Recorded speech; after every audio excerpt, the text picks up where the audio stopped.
Bwana asifiwe mara tena. Na wasalimu tena katika jina la Bwana wetu Yesu. Pia tunamshukuru Mungu kwa kutujalia neema ya kuendelesha na mpango hii ambao tuko ndani. Nataka usalimie jirani, mwambie tutajua sababu yenye iliacha Yakobo asiishi zile baraka walimwambia. Mwambie tu vile tutajua juu ya nini Yakobo hakuishi yenye walimwambia. Tutasoma shairi mbili tu, zingine na kwa niko nazi expose na mafundisho. Tuko kitabu ya Mwanzo 27. Watusomee mstari wa 27 mpaka 29. Kisha wataruka mstari wa 37. Unasoma katika jina la Bwana Yesu Kristo. Amen. Akakaribia akambusu. Hapa ni Yakobo anasogelea babake Isaka. Naye akasikia harufu ya mavazi yake. Hapa Isaka anasikia harufu ya mavazi ya mtoto wake. Akambariki akasema, sikia baraka zenye baba anaambia mtoto. Tazama, ndiyo harufu ya mwanangu, harufu ya mwanangu ni kama harufu ya shamba lililobarikiwa Bwana. Ni kama harufu shamba lililobarikiwa na Bwana. Hata alilolibariki hata lililobarikiwa haina tatizo. Mungu na akupe ya umande wa mbingu. Unasikia baraka ya kwanza wanaambia Yakobo, kanisa Bakristo, unasikia baraka ya kwanza? Mungu afanye nini? Huko atusikie. Mungu amfanyie nini? Mungu ampe umande wa mbingu na ya manono ya nchi. Na manono ya nchi. Kwa kifupi, Mungu amupe baraka za kutoka mbinguni hata baraka za duniani. Tuko pamoja? Ndio. Na wingi wa nafaka na mvinyo. Asikose mvinyo na afanikiwe. Ndio. Mataifa na wakutumikie. Mataifa watumikie nani? Kanisa mjibie, mataifa watumikie nani? Merci. Na makabila wakusujudie. Na makabila wafanye nini? Maana wamwabudu, wampigie magoti. Ndio. Uwe bwana wa ndugu zako. Awe bwana wa nani zake? Ndugu zake. Okay. Na wana wa mama yako na wakusujudie. Pale pole pole pale. Wana wa nani? Wa mama yako na wakusujudie. Basi tunasoma Biblia. Wana wa mama yake ni wapi? Juu ni wawili mwao. Tuko pamoja? Balizaliwa tu mapasa, Isaka hakuzalaka watatu. Sasa baba yake anaambia Yakobo, kama niko naongea na batoto yangu wawili hao, nifanye mfano. Amen. Batoto yangu wawili hao, Yakobo huyu na Esau. Esau ameenda aende wina. Yakobo anakuya kiujanja juu abebe baraka za Esau. Mie njo mzee sione tena. Mimi nataka bariki huyu.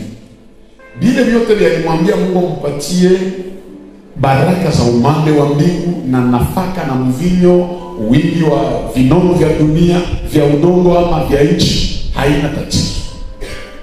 Mataifa wamtumikie na makabila wamsujudu, haina tatizo.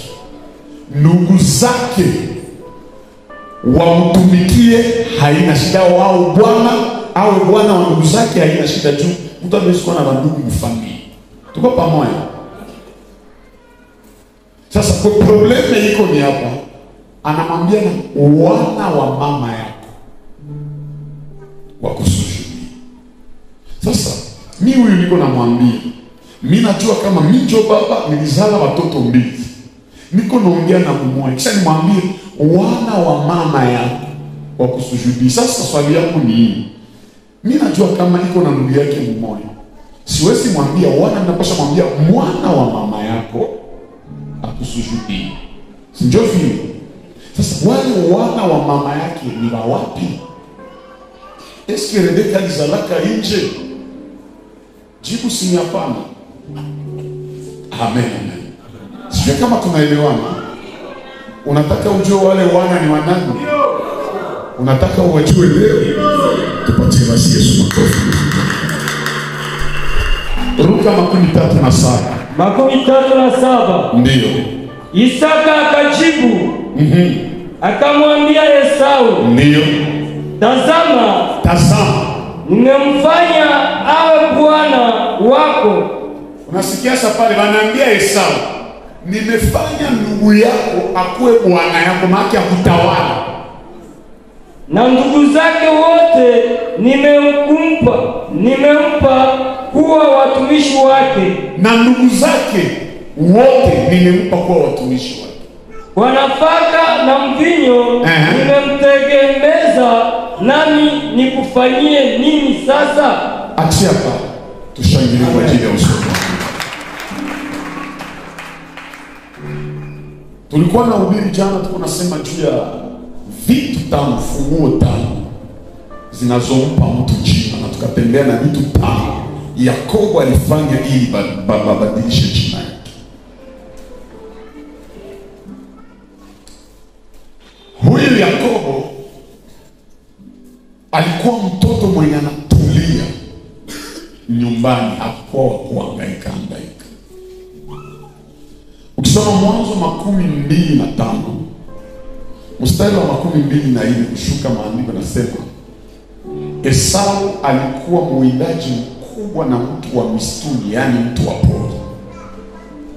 Lakini Yakobo alikuwa mtu ambaye alikuwa anakaa hemani, yani nyumbani.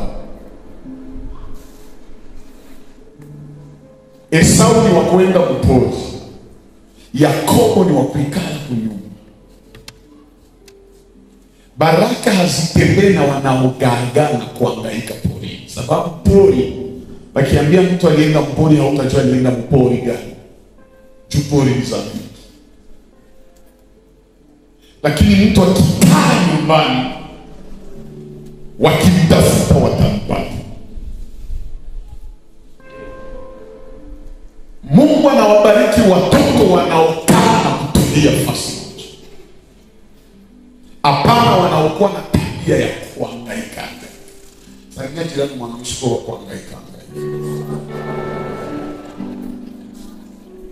Esau wakati inafika abarikiwe, babake anamtuma, lakini kutumwa ya Esau temali yenda hangaika mpori. Hata wangeambia Esau, Isaka angetuma mtu, munitie Esau ndio sina tena besoin ya nyama yake, apetu ni mubariki na siya kufu. Bangekosa Esau jua, wangejua niendea mpori gani jua ya lewi.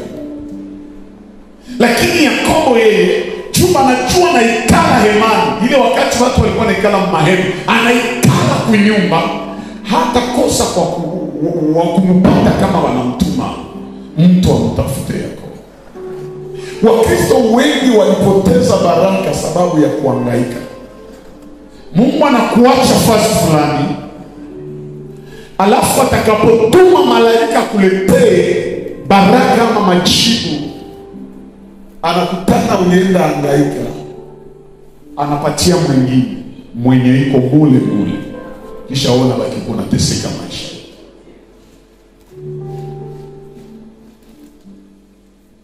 Katika Biblia wale waliishi baraka za Mungu ni wale ambao Mungu aliwaacha fasi, na wengine waliishi baraka za Mungu sababu hawakujifunza kutoka fasi, hata kama ilionekana fasi yenye na mateso. Haiko kila fasi kwenye Mungu alikutia ndio kutakuwa mzuri kwako. Kuko fasi nyingine Mungu atakutia unatesekea pale, lakini kama uko na maono hautatoka pale malgré mateso. Juu katika ulimwengu wa roho na mafunuo umeona, hata mimi natesekea hapa, baraka zangu ziko hapa. Misri ilimheshimisha Yusufu, lakini ilitesa Yusufu mbele mheshimisha. Na Yusufu alikuwa amekomaa, balibeba Yusufu niko na miaka 17. Alikia kuwa waziri mkubwa na amekuwa na miaka 13. Maana Yusufu aliishi Misri miaka 13 za mateso.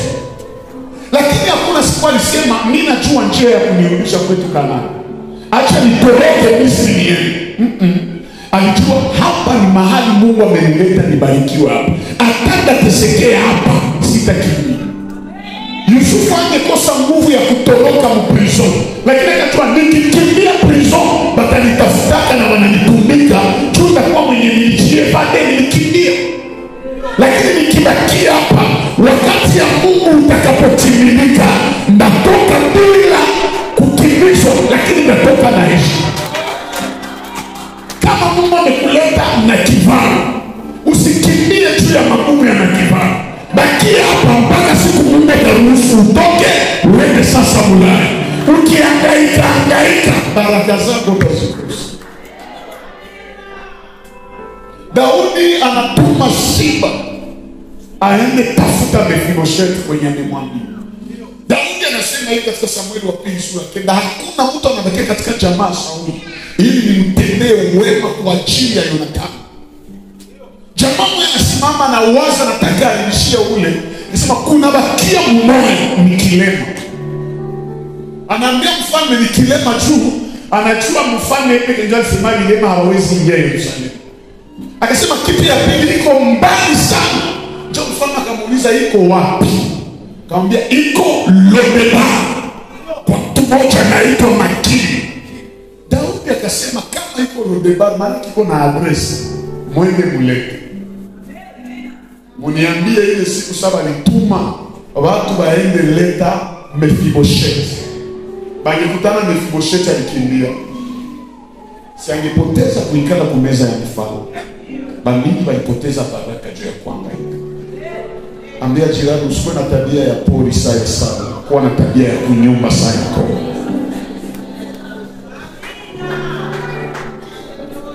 Amen, amen. Bwana Yesu asifiwe sana. Yakobo kalite yake ingine ninapenda ni jinsi alikuwa kunyumba hakubakia hafanyake kazi. Yakobo alikuwa mwanaume mwenye anajua piga chakula. Maana haishie tu vya kuwinda hapana, epito vya kuchunga makondoo na mambuzi hapana. Lakini anajua piga mchuzi. Ndugu yake siku moja anatoka mpori na mchoko na hakuwa tanya mama.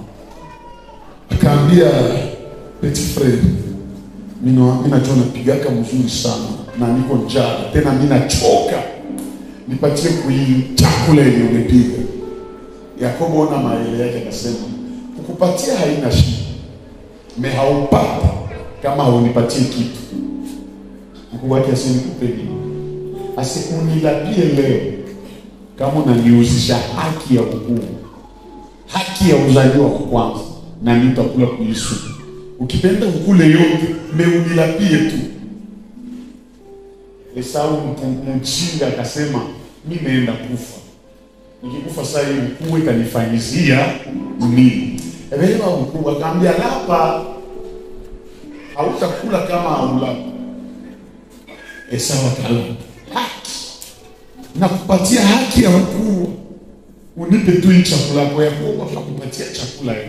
Yakobo kaitika abakie njala, lakini amepata kitu kikamheshimisha kesho. Mwenye atafika mbali maisha ni mwenye anajuaka sakrifie yenye linaweza mtosheleza sana, jua apate yenye litamsaidia kesho. Chakula unaweza kula lakini utasikia tena njaa, lakini haki ya ukuu wewe utaishi nayo siku zote. Omani napoteza vya sai juu nipate yenye litamichunga.